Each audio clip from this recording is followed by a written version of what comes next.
Hello, this is Frank Gaffney. I am the Vice Chairman of the Committee on the Present Danger, China, and very pleased to be able to present, in brief, a presentation by one of the best pollsters in the United States. His name is John McLaughlin. His company, McLaughlin and Associates, recently conducted a national survey of likely voters for the Committee on the Present Danger, China, aimed at evaluating what these voters know about the various threats that Communist China increasingly poses to our country and, well, to its own people as well as others around the world. And when they are given even fairly limited information about some of the things that China is up to, what would their response be in terms of the nature of the threat, how they consider it personally, and what they would like to see those who are responsible for their security do about it. We are pleased to have John McLaughlin here with us for the purposes of going through very quickly a slide deck that gives you, the audience, an opportunity to view the questions that were asked and to get some of the, well, top line, as they call it, numbers as to how people responded to the question, but also a sense of the various demographic subcategories as they were broken out by John in a way that I will ask him to describe as it relates to past elections, specifically the 2016 presidential election. Our purpose here today is very simple. We believe that this data simply reinforces what we have long believed, namely that the threat from Communist China is serious, that as Americans learn about it, they will want to know what their leaders think about it and what they will, more importantly, do about it. Particularly those who wish to be our next commander-in-chief, for whom, irrespective of who it may be, their party affiliation, their political philosophy, China is going to be job one. Certainly in the national security space, I'm quite certain in the economic space, and almost certainly, if the coronavirus to date is any guide, in the public health space as well. John McLaughlin, thank you so much for taking a few minutes to walk us through this really important poll, and I'm very interested in sort of your, speaking of top line takeaway from it, for starters. The important part about this poll is you have 1,000 likely voters who we interviewed from January 27th through the 30th. So these are people that are going to be coming out this November, Americans coming out this November, and the poll has an accuracy of plus or minus 3%. A lot of these numbers are well outside that margin of error.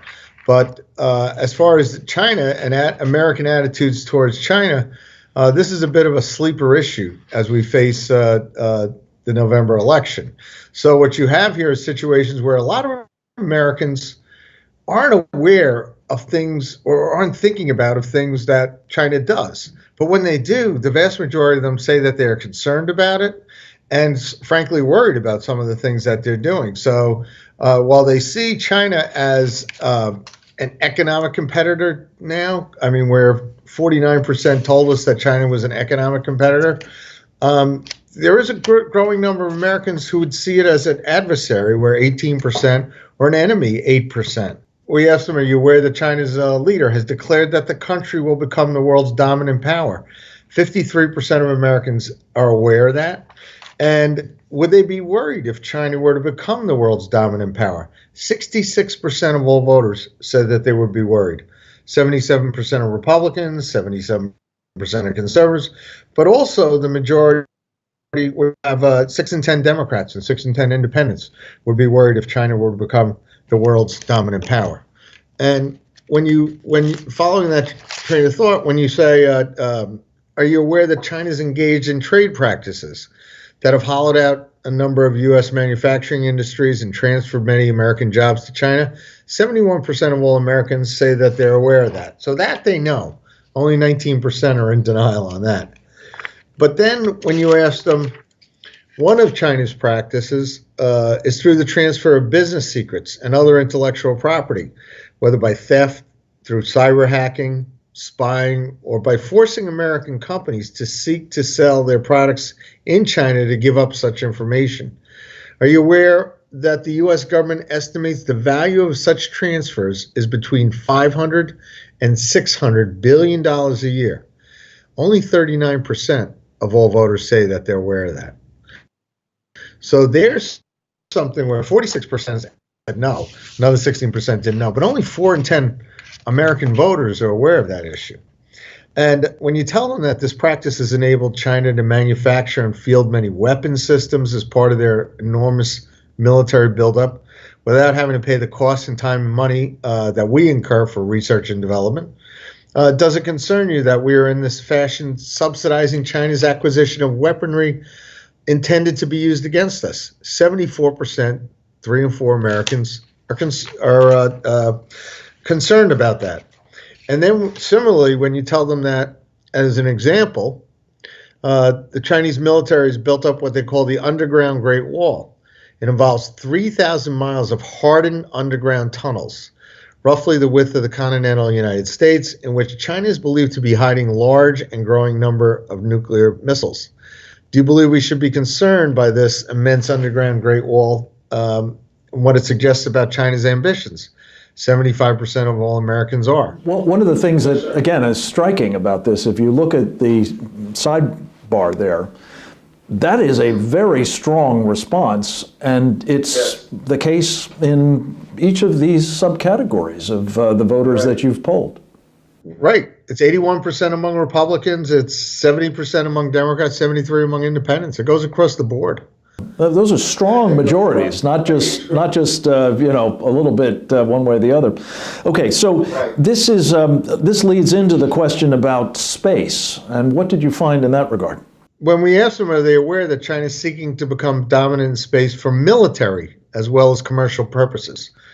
41% said yes. Only 4 out of 10 Americans are aware of that. And again, it really doesn't matter by party. It's roughly 4 in 10 Republicans, 4 in 10 Democrats, independents, etc. Women, it's only 3 in 10. So when you tell them that, are you aware that everything from our banking system to our cell phones and their navigation software to our power grid depend critically on space-based satellites and communications? 74% of all voters are aware of that. So we know that we need space to function in the world today. And when you ask them, would you be worried if China controlled space? 81% said yes. So this is where they're no longer an adversary, but they're a threat. And again, that's across the board. You have 87% of Republicans, 76% among Democrats. And it goes across every age group, and gender is about the same. So Americans would be greatly worried if China were to overtake us in space. There's something called 5G, and you were asked a question about that. But what's that about, and what kind of results did you get there? Right. China's trying to get the world to adopt its version of the 5th generation. So it's not just China, but it's you see it around the world. They're trying to get other countries to, whether it's Huawei or their system, they're trying to get them to adopt the Chinese 5G wireless technology. And Americans, we think that's going to be a threat to our country and our allies, as well as to the privacy and safety of the users. So China's lead 5G company says it's not the case.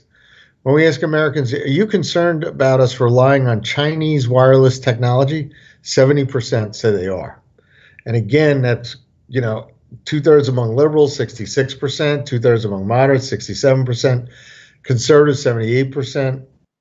So again, it goes across the ideological spectrum. It goes across by education, by age. So Americans would be greatly concerned. This is a major public policy issue, as you know, and the administration is figuring out what to do. They've got the American people strongly behind them. Let's talk about the Belt and Road Initiative. Can you give us a little description of what that's about? Right. The Belt and Road, where the question was phrased as we asked the respondents, in addition to its bid to get everyone to use its 5G systems, China is working hard to have nations all over the planet to rely on infrastructure like airports, train, and road networks and ports that the PRC, meaning China, offers to build on credit.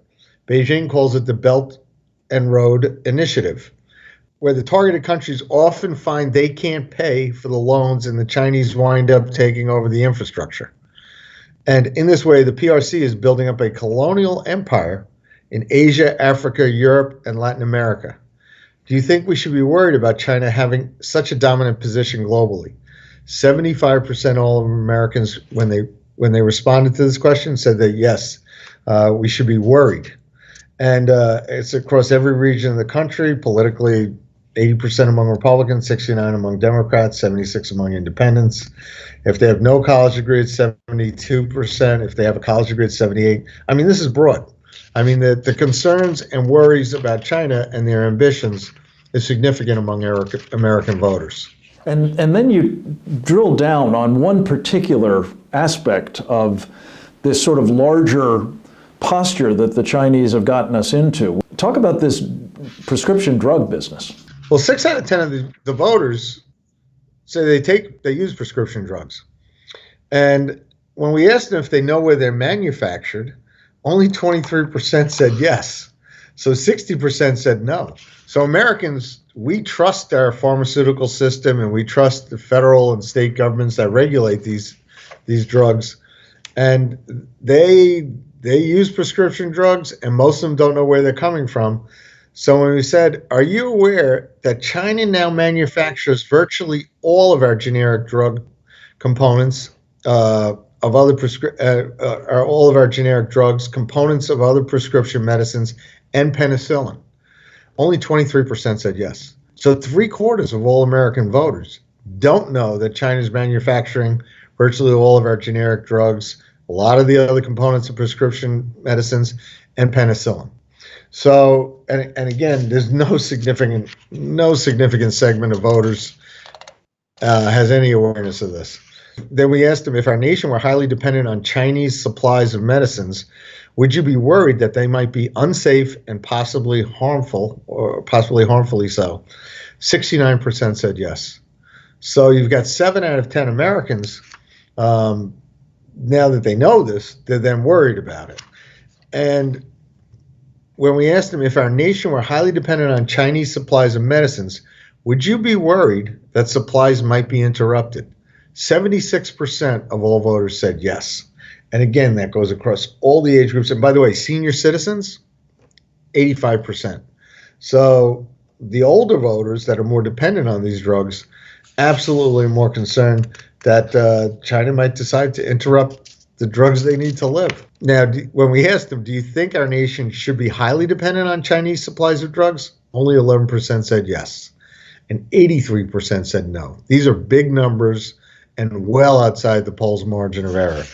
And my sense is that, John, this poll reinforces sort of anecdotal experience when we talk with people from the Committee on the Present Danger, China's point of view, about this dependency. We almost invariably find this is personal. This is not sort of an abstract thing like national security. This matters, as you've said. 6 out of 10 of us, according to this data, are taking prescription drugs of some kind or another. I'm sure if the question were asked, are you or anybody in your household doing it, the number would be even higher than that. And what people are saying here is they recognize this is a very serious problem and want it addressed, I think, by their elected leaders. John, one of the issues that you also polled on, speaking of drugs, is something called fentanyl. This is a highly deadly drug, and what was your line of questioning like on that?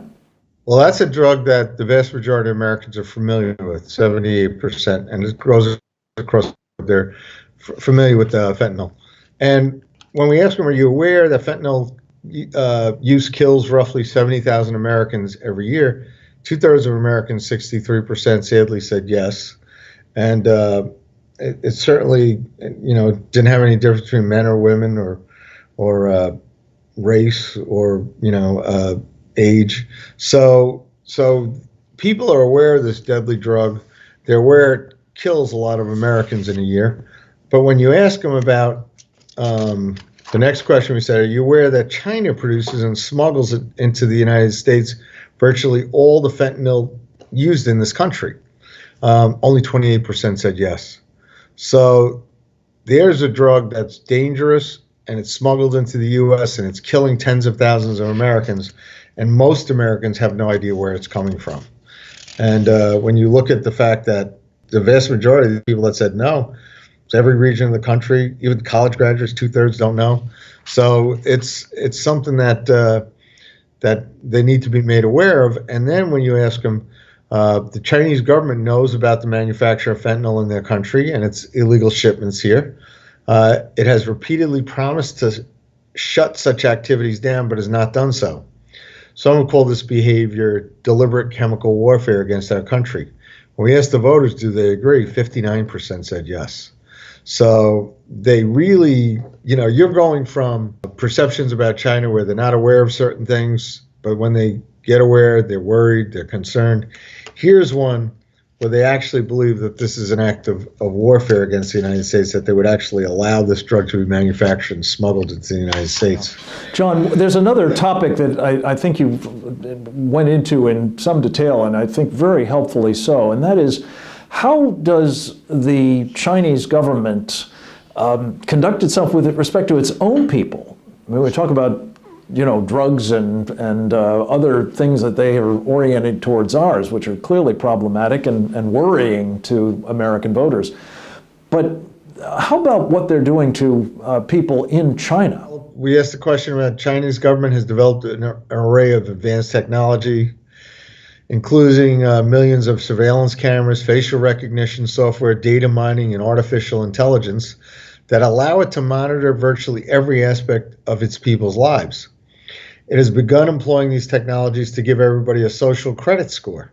If you behave in ways the Chinese government likes, you get a higher score. If you don't, you get a lower one and can be punished for it, allowing the government to exercise unprecedented control over its people. Have you heard about this Chinese social credit system? Only 3 in 10 Americans, 31%, have heard of it. And it goes up a bit with the younger voters, where 18 to 29 years old is 38%, 30 to 40 is 39%, and it goes down the older that they are. But younger voters who are tuned into the technology issues seem to be more aware, and that includes independents at 38%. And this is important because this is what China's doing. And now you've got things in the United States where people are proposing to allow law enforcement to use, facial recognition. And you've got this artificial intelligence where people are complaining about the tech giants like Amazon or Google, basically selling you things on what they know. Well, the Chinese government gives you a social credit score where they rate you, and it'll affect you and follow you through your life in their system, where they can say that you're a danger to society, or they can reward you for being a good, loyal communist. This can translate into everything from not being able to get an airplane ticket, to getting your kids into schools, to your own job, and even food, who knows? I mean, these are Orwellian techniques. And so the question was asked about, what about the importation of this kind of technology or social credit system to the United States? What did you find out there? 85% of all Americans would be worried. And Americans, we did watch the news where the protests happened in Hong Kong, and people knew that those Hong Kong protesters weren't wearing masks because of a flu outbreak then. They knew it because the government had cameras on them. And I think the vast majority of Americans, and it goes really across the board. And when you look at, now the senior citizens, 89% would be worried, and it's over 80% with virtually every segment. So we don't even trust our democratic government with this. We asked, do you think it'd be good if the Chinese exported such a system to other countries? Only 13% said yes. 77% said no. So it's clear that Americans across the board don't want this to be an export that the United States gets from China. And one of the really horrific applications of it is going after people of faith. What was the question there? Yeah, the next question we asked, the U.S. government believes that the Chinese government is using social credit system technologies to monitor, persecute, and in some cases imprison people of faith in China, including Christians, Tibetan Buddhists, Falun Gong followers, and Muslims. By some estimates, between 1 and 3 million Uyghur Muslims are being held in concentration camps. Do you find such behavior acceptable? Only 12% of Americans said yes. 81% said no. So people don't think this is a good idea, and it's overwhelmingly going to be rejected in American society. So here's the key question, and I was so appreciative that this was one that you really developed in some detail as well. How does this kind of technology get brought to bear in communist China for the oppression of people of faith, for the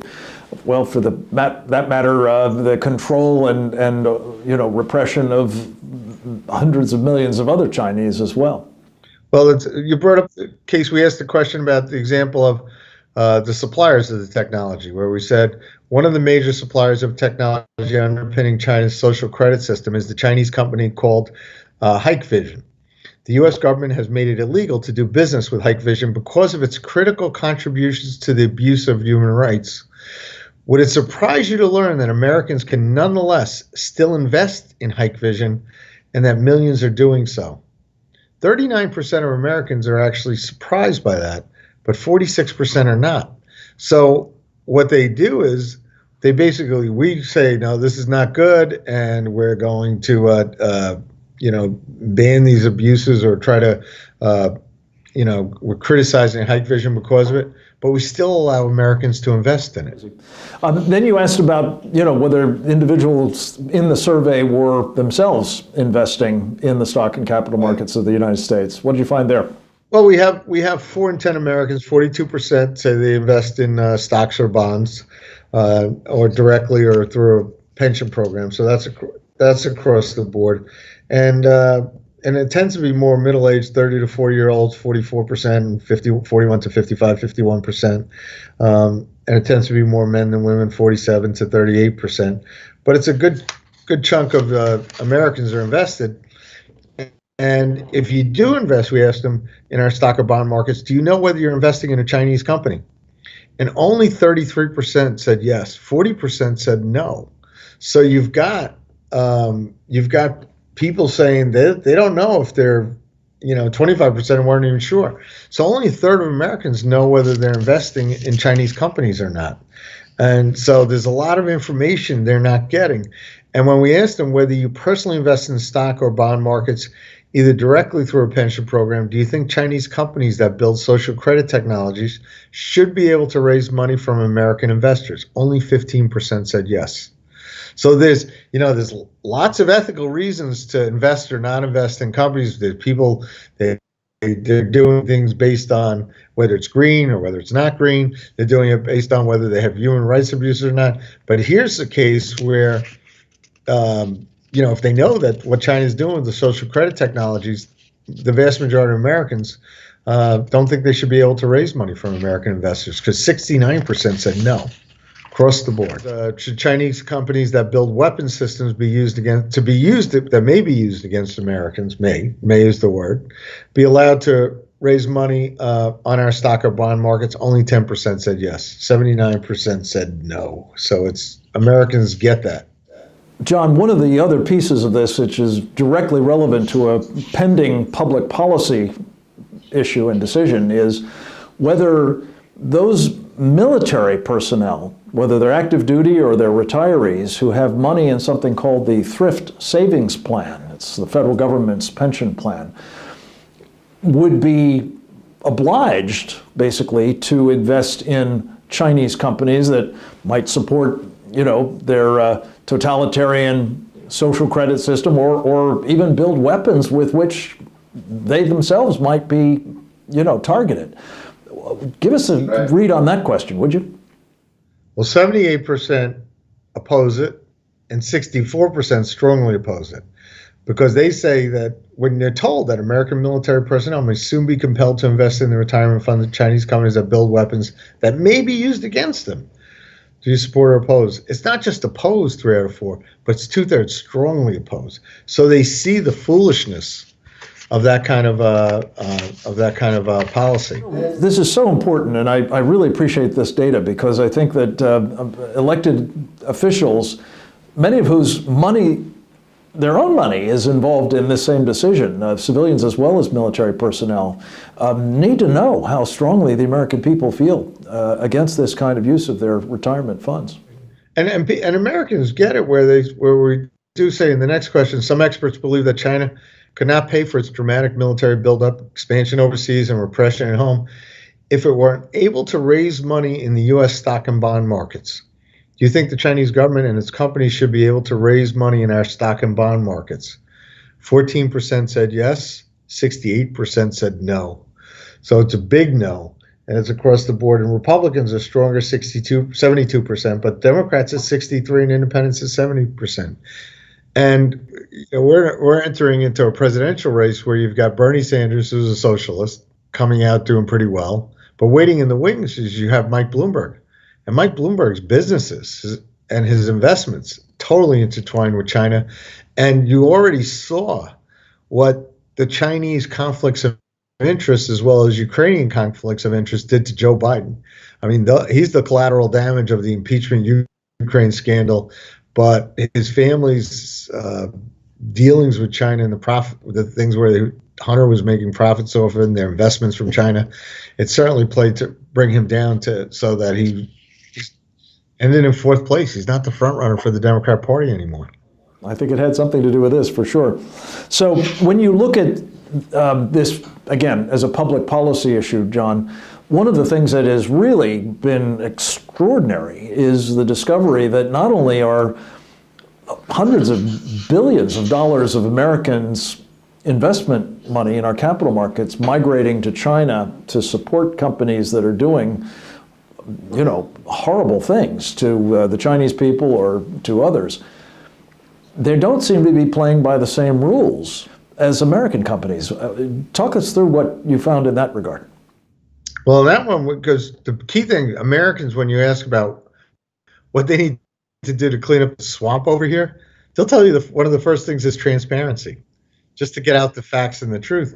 And when we ask the question, some experts note that Chinese companies do not have to comply with the same transparency rules that American ones do with respect to accountability, good governance, and risk disclosure. Should Chinese companies have to satisfy the same requirements as American companies do if they want to raise money in our stock and bond markets? 72% of all voters said yes. So that's a big number, and it's across the board, and that goes whether you're a liberal, whether you're moderate, whether you're conservative, Republican, Democrat, independent. You think 7 out of 10 voters, we think they ought to be transparent. It only seems reasonable that we've got standards for our companies and they're in our capital markets. They should conform to those same standards, and yet they don't at the moment. That has to be fixed. John, finally, you asked questions about how these voters felt about their presidential candidate choices as they relate to their attitudes on China. What were those questions about? This is why I said it's a sleeper issue this year, because it won't be a sleeper much longer, or if something happens, that world events take its course. But when we asked, should the presidential candidates make clear their positions on the sorts of questions I've asked you, 85% said yes, and that's across everybody. They want to know. They want to know where their candidates stand on these issues that face the United States and China. And when we ask them more or less likely to vote for a presidential candidate who did not agree with you on your views on China, 58% said less likely. And that one, it was 62 with Republicans, but also 51 with Democrats. So the vast majority of Americans, we will not only say that, we need to know your views, but if we disagree with your views on China, we're probably going to vote against you. Yeah. And how important would those views be in the overall calculation about supporting a candidate, John? 6 in 10 voters say it's important. So again, this is not a fad. This is a serious issue that voters have strong beliefs on, and they really have concerns and apprehension over China as far as not just economic issues, but also on national security issues. Now, the argument is often made by people who have, let's be honest, basically gotten us into this fix, that if we just keep doing business with the Chinese, it's going to come out okay. They will be friendly, or they will be less threatening for sure. You tested this question with the voters. What did you find on that score, John? They disagree. 57% oppose that view, and 27% strongly oppose that view. But they don't believe that just by doing business with them, China's going to change their ways. And we've seen that. I mean, Donald Trump proved that when the president did phase one of the trade deal. I mean, we've been dealing with them for a long time, and they've been taking our jobs, they've been taking our capital, taking our technology, and to be frank, voters that don't trust them, they would, so they would be apprehensive about that. And when we ask them, do you support or oppose a candidate who believes we must not continue doing business with Chinese in ways that harm our industries, make us dependent on China, and underwrite their military and hostile behavior? 2/3 of the voters said they support that candidate. So these are strong feelings. Yeah, strong feelings, and that's with a bare modicum of insight into really how serious these problems are. John, it seems to me that what you've done here is establish sort of a baseline. I can tell you that we at the Committee on the Present Danger of China are determined to try to further increase in the days ahead over these next critical months of the 2020 election season, not as a partisan matter, but as a public policy issue. What Americans are known about, what they are informed about, what they are educated about, what they are going to be making decisions about in terms of China, the threat that it poses, and the candidates' chances of doing something that will satisfy their concerns that you've demonstrated here very amply. That's going to be job one for us, just as I think job one for the next president is going to be China. John McLaughlin, thank you for this very, very instructive poll. Thank you for all that you do for our country and making our decisions in these election seasons and otherwise more informed and better. God bless you, sir. We'll talk with you again soon. Thanks to all of you for listening. We'll talk with you in the near future as well about more work at the Committee on the Present Danger of China. You can read all about it, this poll, and much, much more terrific videos and other resources at presentdangerchina.org. Thanks for listening.